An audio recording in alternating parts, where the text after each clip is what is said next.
A stranger stood outside. He claimed his ship had run aground on the nearby coast and asked for shelter from the storm. In Ireland, especially in coastal areas, hospitality to stranded travelers was expected, so the family welcomed him inside. At first, everything seemed normal. The mysterious guest joined them for dinner. He talked politely, he laughed, he even charmed young Lady Anne Tottenham. But as the evening wore on, the stranger seemed increasingly fascinated by her. Eventually, the family began playing cards together in a room known as the Tapestry room. Put that in your brain for later. Okay. And that's when everything changed. During the game, Lady Anne dropped a card on the floor. She bent down to retrieve it, and when she looked under the table, she saw something impossible. Oh, no. She saw the stranger's feet weren't feet at all. Don't say they were hooves. They were cloven hooves. Like a goat. Or the devil. Oh, gosh. According to legend, Anne screamed in terror. It said the stranger then leapt into the air and vanished through the ceiling in a burst of flame and the smell of sulfur. Ooh. Poof, gone.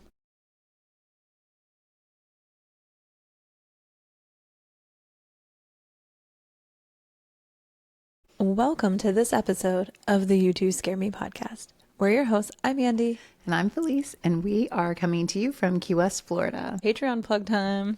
Oh, yes. Patreon plug. Come support us on Patreon. We have 2 membership tiers, one for $5, one for $10.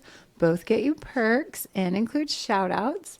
And we can't wait to give you a shout out like you, Chris. We are going to give you a big shout out. Yeah, on our future episodes when you become a Patreon member. Yes, and the link is in our show notes. It's very easy.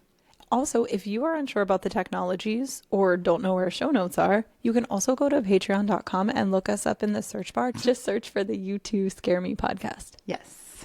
Okay, anyway, we do have something else pretty cool happening. Yeah. We are now an affiliate for Destination Ghost Tours. Destination Ghost Tours offers immersive nighttime walking tours led by trained storytellers who blend archival research with local legend. Each experience explores haunted streets, former hospitals, inns, and squares, while maintaining a respectful focus on the people who live there. So they're kind of like us. Yeah, they like this spooky stuff like we do. When booking, our listeners receive a 10% discount using our code U2SCAREME when prompted for a referral code at checkout. That's U2SCAREME, YOUTWO, scare me, and it's all one word. So go visit Haunted Savannah or St. Augustine. Those are 2 super spooky cities, and maybe you'll even get some stories of your own for our Somebody Told Me segment. Yeah, send them in. In case you're just joining us for the first time, we are 2 silly, spooky girls who love ghosts and anything weird or unexplained. We acknowledge we don't know anything or really understand what's happening with any of this stuff, but we still love it. Yes, we do. We also have a deep respect for the unknown and unseen forces at work around us. During our episodes, we like to laugh to keep it light as we work our way through haunting tales. We hope to bring you stories that make you question and give you a chill. But a quick warning before we begin. This podcast is for entertainment purposes only. Our tales are drawn from folklore, history, and reported experiences, but we don't claim them as fact. Some stories may include sensitive topics, so listener discretion is advised. I can't wait to see where we are in Ireland today. We're wrapping up our last week of Ireland, so buckle up. Get ready and dive into the shadows with us as we bring you haunting tales in this episode of the You Two Scare Me podcast. Shall we dive in? There's a lonely stretch of coastline on the southeastern edge of Ireland, where the wind whips across the cliffs and the sea pounds against the jagged rock. Sitting high above it all, isolated, enormous, and deeply unsettling, is a mansion many call the most haunted house in Ireland. Oh. So we're going back to our ghosty roots. Yes. Oh, I'm happy. Tonight's story takes us to a place where history, folklore, and terror overlap. A place where a family once welcomed a stranger inside during a storm. A stranger who may not have been human at all. Ooh. A stranger who, according to local legend, was the devil himself. Oh, God. Oh, here we go. Now we're going there. Okay. We need Our Lady of Guadalupe over here. Get her. Here's your emotional support. Thank you. Lady of God of the All right. Welcome to the haunting of Loftus Hall. Loftus Hall stands on the Hook Peninsula overlooking the Irish Sea. It is huge, gothic, and completely exposed to the Atlantic winds. Today it looks like something from a Victorian horror film. But the story of Loftus Hall actually begins centuries earlier. This is what I love. I love when you go, to a different country and these stories are so old. Yeah. I love it. Yeah. The land where Loftus Hall sits has been occupied since the 12th century. Wow. When a Norman knight named Raymond le Gros, and I'm so sorry, it's probably terribly wrong, built the first fortress there after the Norman invasion of Ireland. Later, his descendants, who adopted the Irish surname Redmond, built a new structure called Redmond Hall around 1350 during the Black Death. Oh. Wow. Well, apropos. Thank you. For hundreds of years, the Redmond family lived there, controlling the surrounding lands and coastline. But the peaceful reign of the Redmonds ended violently. Oh, if you didn't know what we were referring to, I'm wearing a shirt that has a plague doctor mask. Not everyone's watching this. Yeah. You can watch us on YouTube. You can. By the way. You could check out the shirts we're wearing. Like Yeah. Felice's beautiful You Two Scare Me podcast shirt and my plague doctor Yeah. that says coffee heals. And it's very leprechaun-y too. It is. And it's got the green. Yeah. It's perfect. But the peaceful reign of the Redmonds ended violently. During the Cromwellian conquest of Ireland in the 1600s, the property was confiscated and eventually passed to the Loftus family, who renamed it Loftus Hall. And with the Loftus family came the story that would make this house infamous. Oh gosh. The most famous legend tied to Loftus Hall dates to 1766. At the time, the house was home to the Tottenham family. Lord Tottenham lived there with his wife Anne Loftus Tottenham and their daughter, also named Anne. Oh, so it's her family's home. I think so. Because that's her. Well, because she's Her Loftus. maiden name. Loftus Tottenham, Oh, yeah. Okay, all right. Mm-hmm. Okay. And according to local folklore, one stormy night, there was a knock at the door. A stranger stood outside. He claimed his ship had run aground on the nearby coast and asked for shelter from the storm. In Ireland, especially in coastal areas, hospitality to stranded travelers was expected. So the family welcomed him inside. At first, everything seemed normal. The mysterious guest joined them for dinner. He talked politely, he laughed, he even charmed young Lady Anne Tottenham. But as the evening wore on, the stranger seemed increasingly fascinated by her. Eventually, the family began playing cards together in a room known as the Tapestry room. Put that in your brain for later. Okay. And that's when everything changed. During the game, Lady Anne dropped a card on the floor. She bent down to retrieve it. And when she looked under the table, she saw something impossible. Oh no. She saw the stranger's feet weren't feet at all. They were Don't say they were hooves. They were cloven hooves. Like a goat. Or the devil. Oh gosh. According to legend, Anne screamed in terror. It said the stranger then leapt into the air and vanished through the ceiling in a burst of flame and the smell of sulfur. Ooh. Poof, gone. Just like that, leaving behind smoke, fear, and a young woman who would never be the same again. Oh no, Anne. Poor Anne. After the incident, Lady Anne reportedly fell into deep psychological decline. I can imagine. According to the right. I mean, as one does. Yeah. Can you imagine? Poof, up through the ceiling. Well, after she saw his cloven hoof feet too. Right. You know, she Yeah. saw that. She was already having some traumatic moment. According to some accounts, she became withdrawn. Others say she was terrified of everything. I mean, I think if I saw the devil in my home, I too would be. Yeah. So It's hard to come back from that one. Right. Yeah. Eventually, her family confined her to the tapestry room, where she spent the rest of her life. Oh my gosh, that's horrible. Right? Yeah. So, that's where I'm a little mad at the family. Poor Anne saw something that deeply affected her In that room. and scared her, scarred her, and they put her in there. In Yeah. the same room where it happened, Yeah. right? Talk about trauma. Yeah. Anyway, according to local folklore, she died in that room years later. But the disturbing part of the story doesn't end with her death, because people began reporting something strange. Servants claimed to see a young woman wandering the halls at night. There were reports of doors slamming and hearing footsteps echoing through empty rooms. Some claimed they heard a woman crying. Most believed it to be the spirit of Lady Anne, forever trapped in the house where she encountered the devil. Eventually, the activity reportedly became so disturbing that the family sought help. They were Protestant, but they called in a local Catholic priest named Father Thomas Broders. His mission was to perform an exorcism. According to historical accounts of the legend, the priest attempted to cleanse the house, but something strange happened. While he was able to bless much of the building, the Tapestry room reportedly resisted exorcism. Some say the priest declared the room permanently cursed. Whoa. Like, what does that mean? What happened? I think, well, and you'll hear later, the area in the ceiling where the devil was supposed to have gone, they had repaired it and things like that, and it never... It kept, like, things kept coming. You know how we hear those stories where there's a handprint that keeps coming through or something like that? Like, the mark kept coming through or it wouldn't ever take. Yeah, okay. So, that's part of it. Okay. Others claim that the spirit of Lady Anne refused to leave.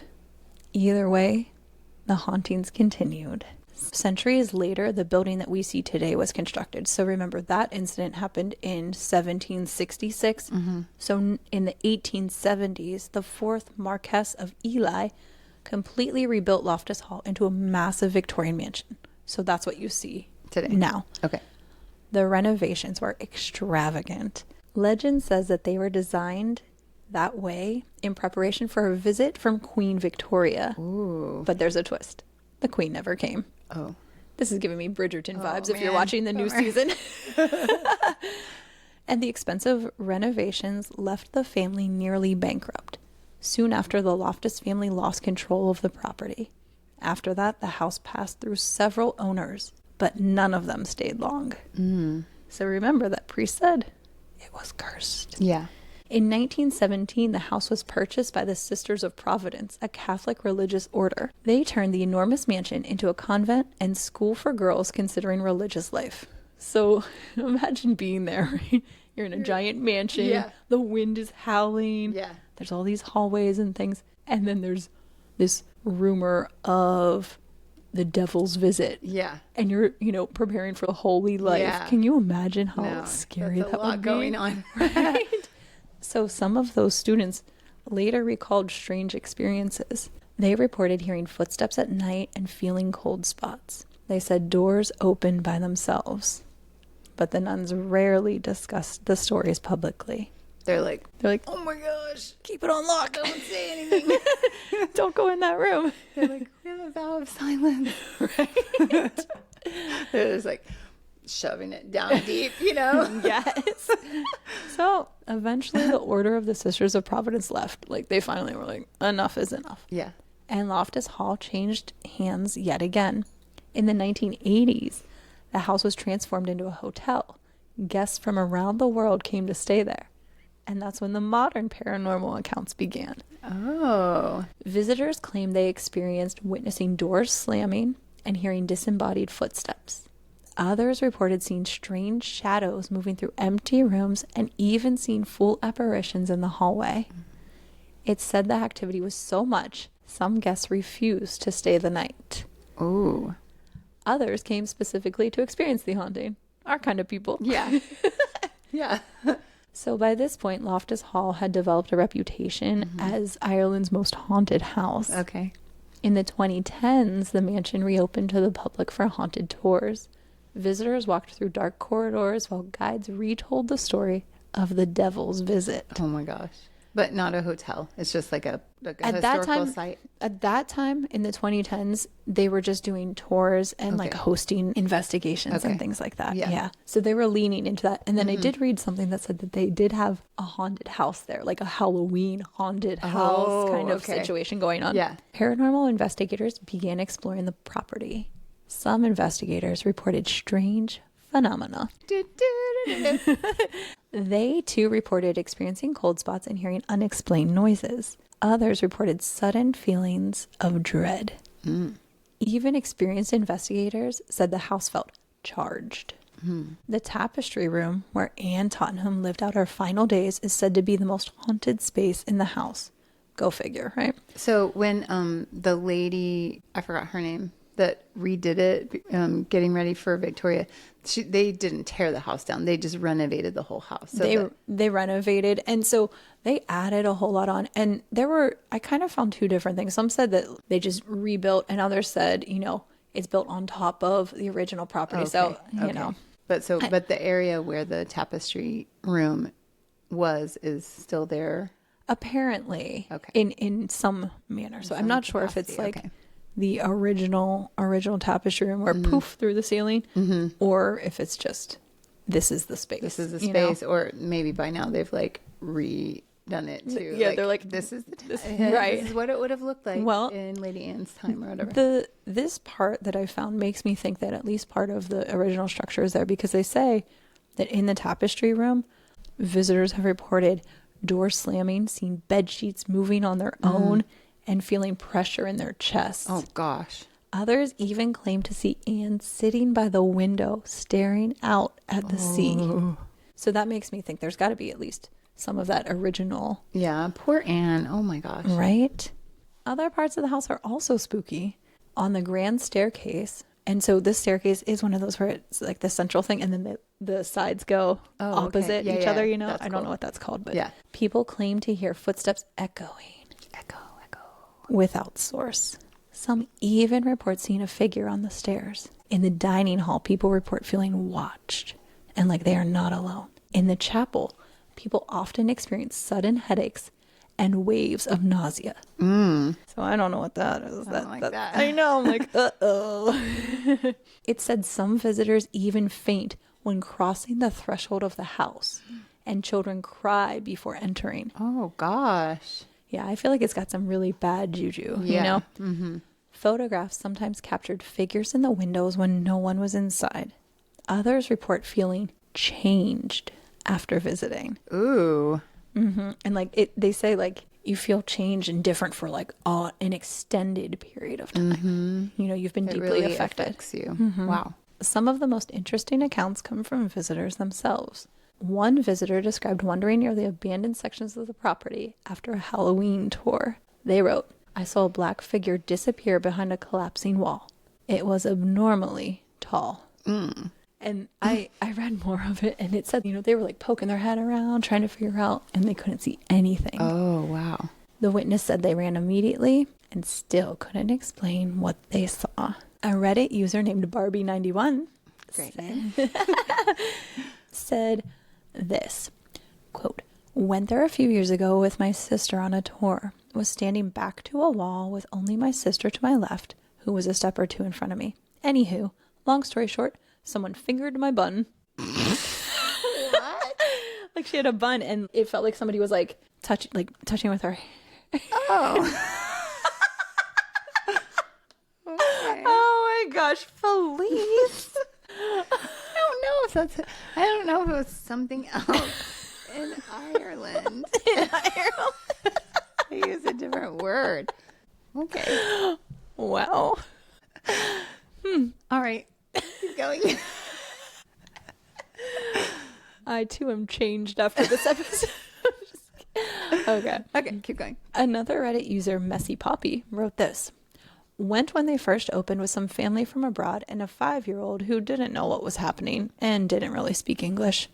When we went into the room where Lady Anne died, we were standing there, and the 5-year-old asked why the man in the corner was staring at him. There was no one in the corner." Oh my gosh. I don't like that. I don't either. Another visitor claimed something even stranger. They said, "I went to Loftus Hall.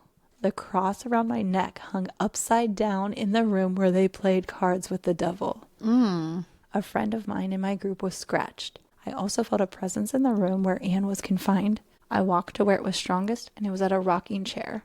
I was told that's where she sat. That's It- super creepy. I'm sorry, That's but like very scary. the moment that your cross necklace turns upside down, you're out. Yeah. Like I'm out. The moment something's touching you and manipulating anything on your body, you go. It's weird. Well, Your necklace is like okay. Well, hanging- I mean, no, the necklace, like, but being touched by a ghost. No. No, I'm just saying, like, this thing is like, it's physically grabbing your necklace Yeah. enough to show it in front of you. No, Yeah, no. that's spooky. Really scary. Anyway. What was the other thing? Scratched. Oh, scratched. Somebody was scratched. A different person in the Yeah. group. No, thank you. Yeah. Many people report seeing figures standing in the multiple windows of the mansion while leaving or driving by the property at night. Are these real encounters? Did the devil actually visit Loftus Hall? That's one of the biggest questions. Not everyone believes the devil ever visited Loftus Hall. Some historians argue the story may have a much simpler explanation. They suggest Lady Anne may have suffered from mental illness. And in the 1700s, conditions like depression or psychosis were poorly understood. Instead of medical treatment, families often hid afflicted relatives away. Okay. So- But did the family say that they invited this guy in? I mean, this was a story that was well known. Yeah. So at the very least, you have the account of the parents letting someone in. Right. And so that brings us to our next theory that people today are saying. You know. Okay. Others suggest that the shipwrecked visitor and Anne had an encounter leaving her pregnant. Oh. They suggest the family was ashamed and hid Anne away in the tapestry room. Some even claim the baby was buried in the wall. Oh gosh, that's terrible. Right. So it's like Also, that was their excuse.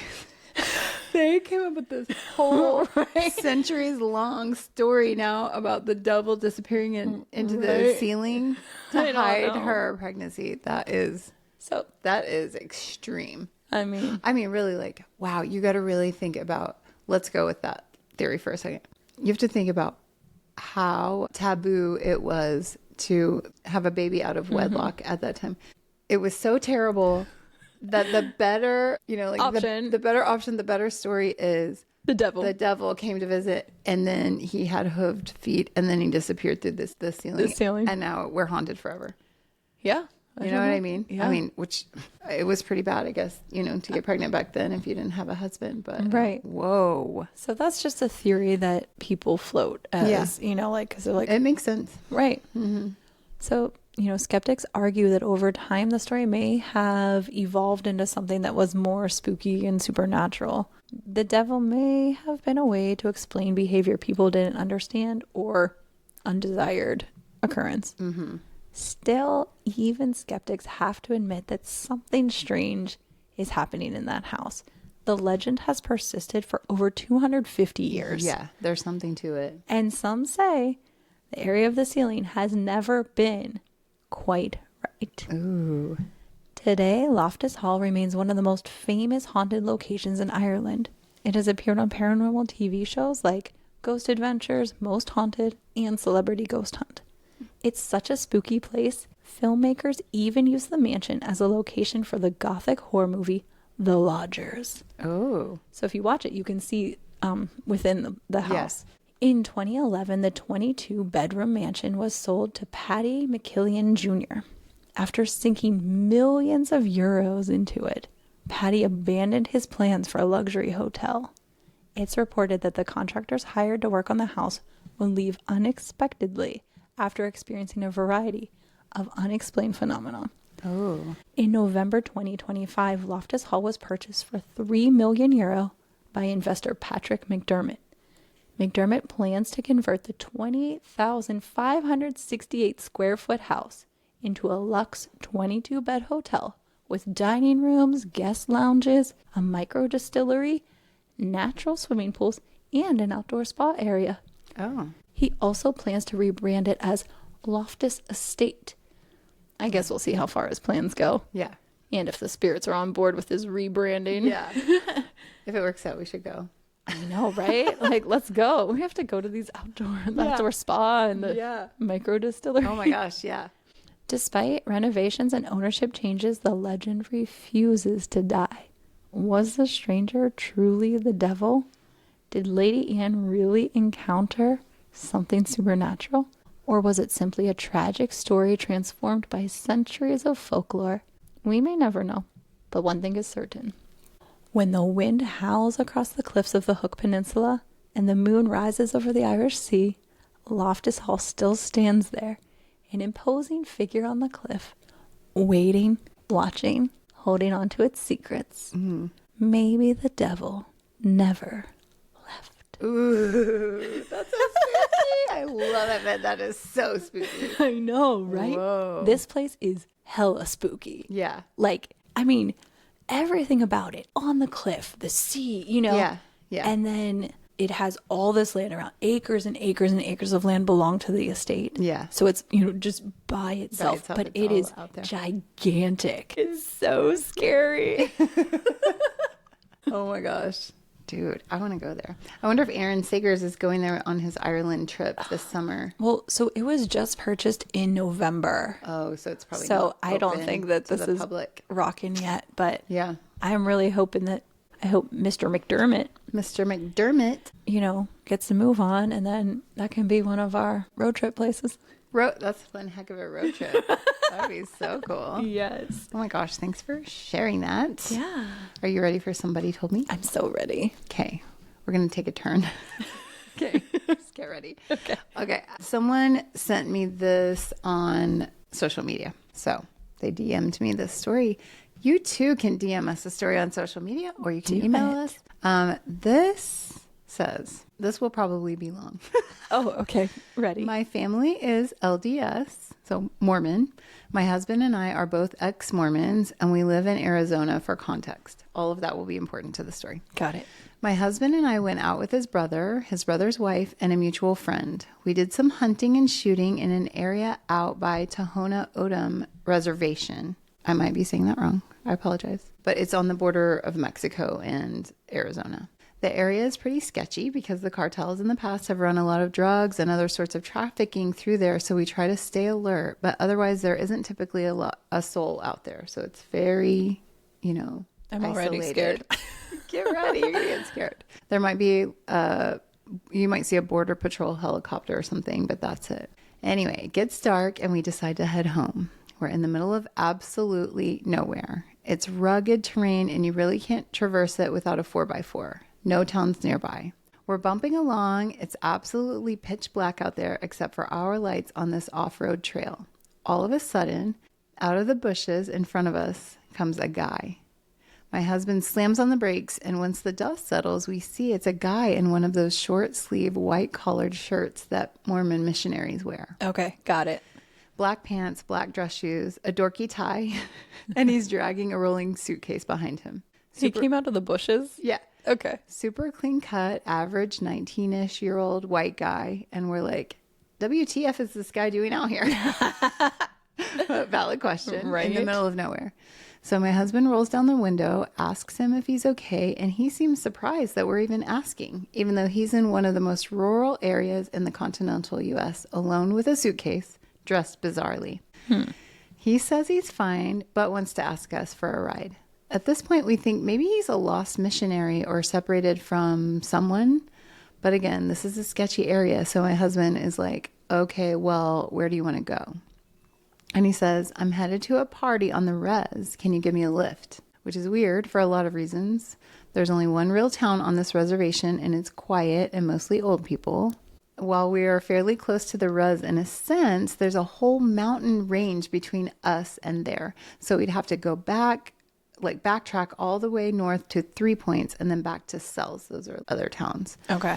So we tell him that it's really far out of our way to go back to Sells, but we can drop him off in 3 Points. He tells us there's a road only locals know that will get us across the mountains to the res. Sketchy. Yeah.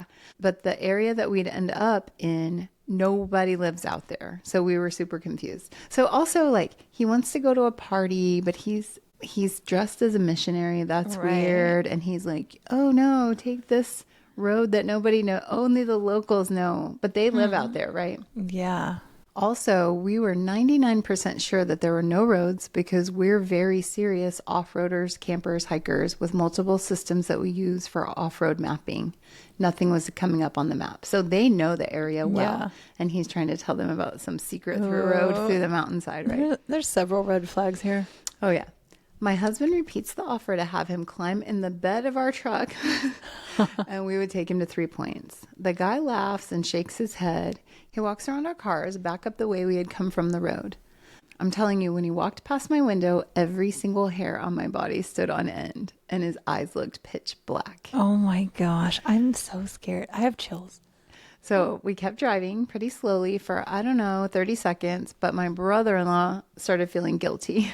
What if this guy's having some kind of mental health crisis and we abandoned him? So he backs up, doesn't see the kid. He hops out of the truck, starts yelling. We all join in, no answer. We look down at the ground. His shoe prints were there for a few feet, but then the shoe prints stopped.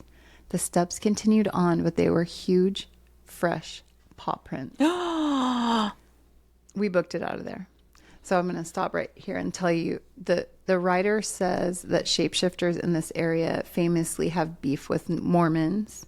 So they decided not to stick around. So I haven't heard any kind of shapeshifter beef with Mormons. I don't know. But I don't know. I'm not from there. Who knows? And also she called them skinwalkers. But since, we did an episode on this and this isn't Navajo territory. So I use the word shapeshifter. I don't, you know what I mean? We want to be as clear as possible. We don't know this stuff, but we want to be respectful to those cultures, When you said like not knowing about the beef or whatever, Yeah. then that made me think though, assuming this is either once was an indigenous person or is a ancient spirit of some sort, I think you would have major issues with somebody trying to come and convert people to these other, and take your land too. right. Yeah, for sure. But like to these other like systems of belief and the land's already been taken, but Well, yeah. you know what I mean.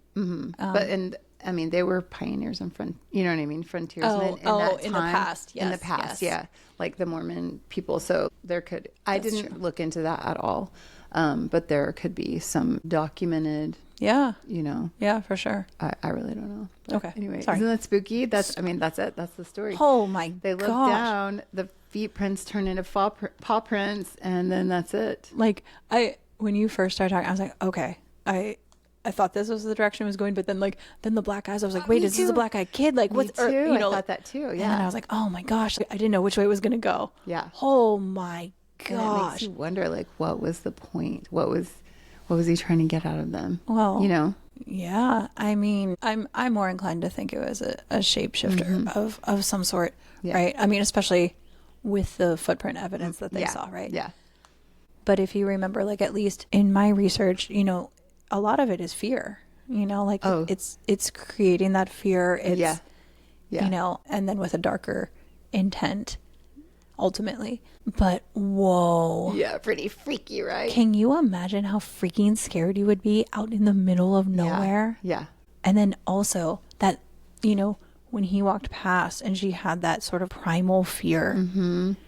Also, the details of how he was dressed, it's pretty spooky. You know what I mean? Like, whatever it is clearly taking notice of surroundings. You know what I mean? Yeah. To pick that. And also, they were familiar with that, those cultural things about, his outfit as a missionary and things like that, It's almost like appealing to your weakness, right? Like something that you would be inclined to, like, okay, come on. So then I'm wondering too, does there have to be an acceptance and invitation? Yeah, because it seemed like it left them alone. It like gave up, Whoa. That was pretty freaky. I've been holding on to that one for a while. Oh my gosh, that was pretty so freaking scary. Spooky. Whoa. So, there you have it. See, every time I think about moving to like Arizona, in my life, because I love Sedona. Like, it's just such a magical place. And right now, like, maybe we could be desert people sometime. You think so? But then I think about all of this and I'm like, nope. I don't know. I think you'd like it. I think you would. I think you'd like it. Well, You have to get in touch with all your... no, I know there's lots of woo-woo stuff going on, but this, there's too much scariness, and then with the indigenous people land, and I think they're such powerful people, and I just would never want to be on the wrong side. You would never. You would never. But oh my gosh. Whoa, that's so scary. So spooky. Wow. Thank you for sending that to me. Yeah. Wow. I forgot who it was because they sent it to me so long ago. Okay. Well, thanks. Thank you to our social media participators. And if that was your story, we appreciate it. Thank you. Yes. And thank you to all of you for listening to this episode of the You Two Scare Me podcast.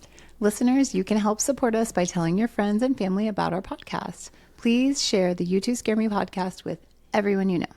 You know what else we love? People who rate and review us. Yeah, rate us, review us. Please. We love to read the reviews. So you can review us on Apple Podcasts, Spotify, iHeart, Amazon, YouTube, wherever you get your podcasts. It's so helpful when you leave us a rating and or a review. Yeah, it doesn't have to be long, like maybe 2 sentences. Yeah, just be like, these girls are freaking awesome. Oh my gosh, they are hilarious. Their stories are so scary. I feel like I'm hanging with my best friends.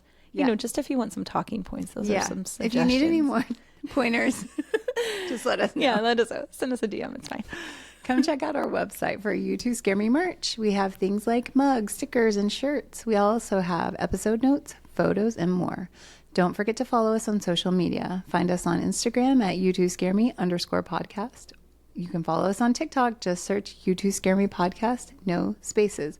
Also follow us on Facebook. You Two Scare Me. Remember to send us your own stories of hauntings, mimics, shapeshifters, cryptids, aliens, or any weird experiences for our Somebody Told Me segment at you2scaremepodcast@gmail.com. That's YOUTWO scaremepodcast@gmail.com. Thanks for wandering through the shadows with us. Until next time, stay curious and beware what lurks beyond the light.